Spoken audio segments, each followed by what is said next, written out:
दोस्तों इस वीडियो में हम बात करने वाले हैं रिलैक्सो और आरती इंडस्ट्रीज़ के बारे में। काफ़ी बड़ी गिरावट स्टॉक्स में हमें होती हुई देखने के लिए मिल जाती है। कब ये गिरावट हमें गिरती हुई कम होती हुई देखने के लिए मिलेगी या ख़त्म होती हुई देखने के लिए मिलेगी, और टेक्निकल सपोर्ट्स क्या स्टॉक्स के बनते हुए हमें देखने के लिए मिल रहे हैं। वैल्यूएशन के पॉइंट ऑफ व्यू से भी मैं आपको कुछ इंपॉर्टेंट चीज़ें समझाऊंगा, और लॉन्ग टर्म के लिए वो स्टॉक्स हमें कैसे देखने के लिए मिलते हैं, सभी कुछ इस वीडियो में मैं आपको समझाता हुआ चलूँगा। तो अगर रिलैक्सो की हम वैल्यूएशन के पॉइंट ऑफ व्यू से बात करें तो 46 के आसपास का पी पिछले 5 साल पहले स्टॉक में हुआ करता था। बट कंपनी हमें धीरे धीरे अच्छा परफॉर्म करती हुई देखने के लिए मिली, तो कंपनी का हमें पीई री रेट होता हुआ देखने के लिए मिला। काफ़ी बार मैं आपको समझा चुका हूँ, जब कंपनी अच्छा परफॉर्म करती है तो मार्केट उससे अच्छे फ्यूचर की एक्सपेक्टेशन करता है, जिस वजह से उसका पीई मार्केट प्रीमियम पर जो है ट्रेड करा देता है। बट यहाँ पर आप अगर नोटिस करेंगे तो कंपनी का आपको पीई, ये जो ब्लू लाइन आपको देखने के लिए मिल रही है ये पीई की है, और ये ब्लू बार्स जो आपको देखने के लिए मिल रहे हैं ईपीएस के हैं। ईपीएस के नंबर्स लेफ्ट में आपको देखने के लिए मिल जाएंगे और पी के नंबर्स आपको राइट में देखने के लिए मिल जाएंगे। तो टॉप पर अपने पीई आपको काम करता हुआ देखने के लिए मिल रहा था, बट आपको फिर लास्ट 2 क्वार्टर्स जो हैं वो खराब जाते हुए देखने के लिए मिलते हैं रिलैक्सो के। जैसे कि आप देख सकते हैं ईपीएस भी आपको डाउन जाते हुए देखने के लिए मिलते हैं, और वैल्यूएशन भी आपको फिर डाउन जाती हुई देखने के लिए मिल जाती है। और फिलहाल अगर बात करें तो 107 के आसपास, 107 के पी के आसपास स्टॉक आपको काम करता हुआ देखने के लिए मिल जाता है। और चाहे तो आप इस चीज़ को मल्टीप्लाई करके भी देख सकते हैं। मैंने काफ़ी बार लोगों को आप सभी को समझाने की कोशिश की है, लेकिन मैं एक बार नए व्यूवर्स के लिए समझा देता हूँ। प्राइस जो होता है वो होता है ईपीएस मल्टीप्लाइड बाय पीई, यानी प्राइस टू अर्निंग। तो आप चाहें तो मल्टीप्लाई करके भी देख सकते हैं। 107 का पीई स्टॉक का आपको देखने के लिए मिल जाता है, और 11 के आसपास ईपीएस आपको देखने के लिए मिल जाता है। तो 111 मल्टीप्लाइड बाई 107 मल्टीप्लाइड बाई 11 आप करके देख सकते हैं। थोड़ा बहुत फ्लक्चुएशन हो सकता है, बट क्योंकि मार्केट अभी क्लोज हुए हैं तो यहाँ पर रिफ्रेश होने में टाइम लगता है, बट आसपास ही आपको देखने के लिए मिलेगा। और अगर बात करें अब फ्यूचर की, तो आप देख सकते हैं लास्ट दिसंबर क्वार्टर से भी आपको जो है प्रॉफिट्स गिरते हुए देखने के लिए मिले थे। बट आपको देखना चाहिए प्रॉफिट्स आपको गिरते हुए क्यों देखने के लिए मिल रहे हैं, वो थोड़ा लॉजिकली मैं आपको समझा देता हूँ।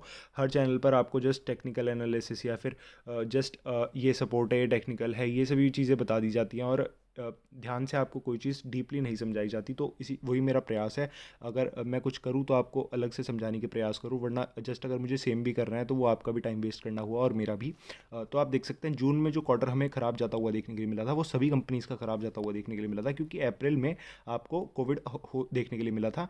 तो उसके प्रॉफिट्स आपको जून के क्वार्टर में रिफ्लेक्ट होते हुए देखने के लिए मिल जाते हैं। फिर ये आपको सितंबर और दिसंबर के जो क्वार्टर्स देखने के लिए मिलते हैं, इसमें मार्जिनल प्रेशर कंपनीज़ का हमें कम होता हुआ देखने के लिए मिल जाता था, क्योंकि क्रूड ऑयल के प्राइसेस हमें बढ़ते हुए देखने के लिए मिल जाते थे। हालांकि आज तो क्रूड ऑयल प्राइसेस हमें $96 के आसपास देखने के लिए मिल जाते हैं। उसके रिलेटेड भी मैं एक डिटेल में वीडियो आप सभी के लिए बनाऊंगा, कि अभी क्रूड ऑयल प्राइसेस घट रहे हैं और उसकी हिस्ट्री कैसे थी और चार्ट क्या था, सभी कुछ। तो उसके लिए आप चाहें तो चैनल को सब्सक्राइब भी कर सकते हैं, क्योंकि ये कंपनी आपको मार्जिन्स पर नहीं खेलती हुई देखने के लिए मिलती। मार्जिन्स ये कंपनी आपको बहुत ही कम पहले से ही रखती हुई देखने के लिए मिलती थी।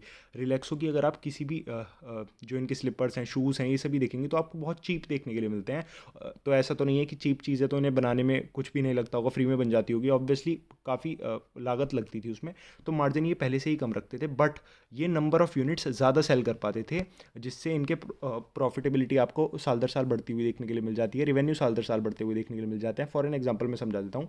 बाटा 100 रुपीज़ की, सॉरी 1000 रुपीज़ की कोई स्लीपर सेल करता है, जस्ट एग्जांपल के लिए बता रहा हूँ। अब आप कमेंट्स मत करने लग जाइएगा कि सर 1000 रुपये की चप्पल हमें तो नहीं देखने के लिए मिली। तो 1000 रुपीज़ की अगर वो सेल करता है तो वो प्रीमियम प्रोडक्ट हो गया, हर कोई उसको अफोर्ड नहीं कर पाता। तो मान लीजिए 10 लोग उसको खरीदते हैं तो 10,000 का रिवेन्यू आपको देखने के लिए मिल जाता है।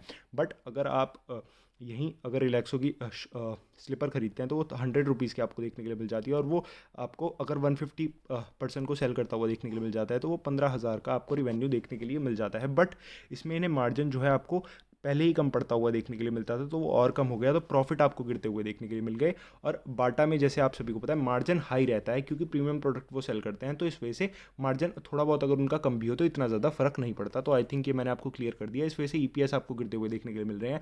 बट जब crude oil price, raw material की कॉस्ट और सप्लाई चेन में खर्चा इन कंपनीज का कम होने लगेगा, प्रॉफिट्स आपको बढ़ते हुए देखने के लिए मिलेंगे, और ईपीएस भी कंपनी के आपको बढ़ते हुए देखने के लिए मिलेंगे, तो स्टॉक भी आपको बढ़ता हुआ देखने के लिए मिलेगा। आपको चिंता करने की ज़रूरत नहीं है। रिलैक्सो हमें लीडिंग कंपनी फुटवेयर मैन्युफैक्चरर्स में देखने के लिए मिल जाती है।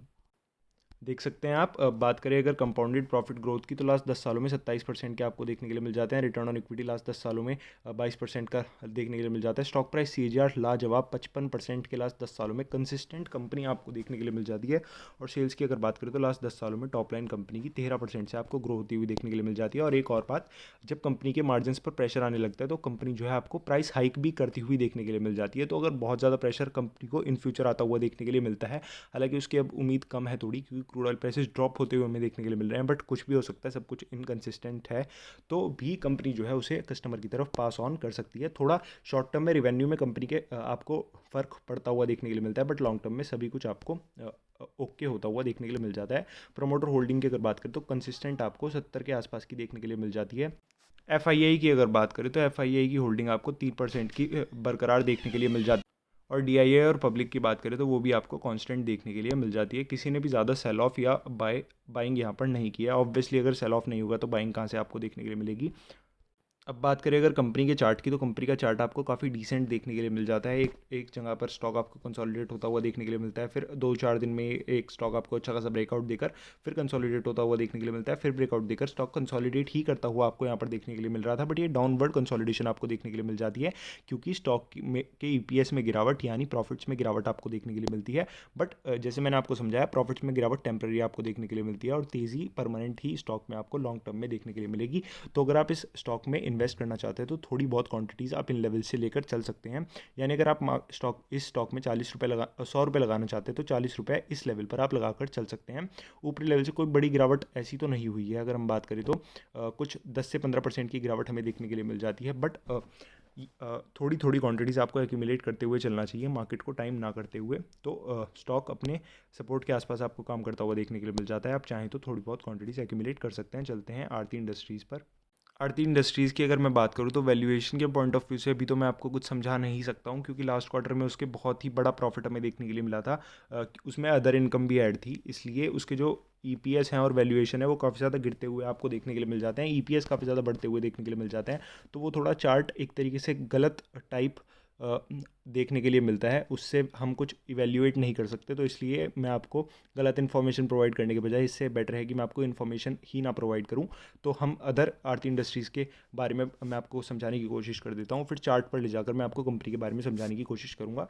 तो आरती इंडस्ट्रीज़ आपको लीडिंग इंडियन मैन्युफैक्चरर देखने के लिए मिल जाती है स्पेशलिटी केमिकल्स और फार्मास्यूटिकल्स में, विद अ ग्लोबल फुटप्रिंट।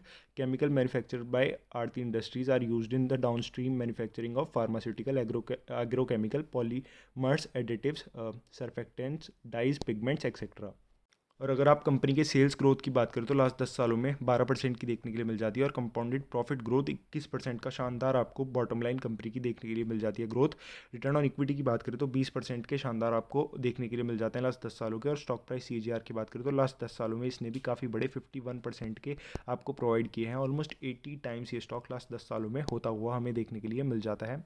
और अगर प्रोमोटर होल्डिंग की हम बात करें तो हमें थोड़ी सी गिरती हुई देखने के लिए मिल जाती है, बट ये आपको नोटिस करना चाहिए कि अगर प्रोमोटर आपको सेल ऑफ करते हुए देखने के लिए मिल रहे हैं तो बाइंग कौन कर रहा है। बाइंग आपको एफआईआई यानी स्ट्रॉन्ग हैंड्स करती हुई देखने के लिए मिल जाती है। अगर प्रोमोटर की होल्डिंग पब्लिक खरीदती हुई आपको देखने के लिए मिलती है तो उस चीज़ को आपको नेगेटिव कंसिडर करना चाहिए था, बट यहाँ पर XYZ के रीज़न के कारण हो सकता है प्रोमोटर ने होल्डिंग सेल की हो। हालांकि इसे भी आपको नोटिस करना चाहिए। इसका ऐसे तो फिर ये सभी चीज़ें देखने का कोई मतलब ही नहीं हुआ। बट इतनी बड़ी कोई गिरावट हमें देखने के लिए नहीं मिलती। 2.5% के आसपास की कट ऑफ हमें देखने के लिए मिलती है, और एफआईआई की 3% के आसपास की बढ़त हमें देखने के लिए मिल जाती है। अब बात कर लेते हैं स्टॉक के टेक्निकल्स की।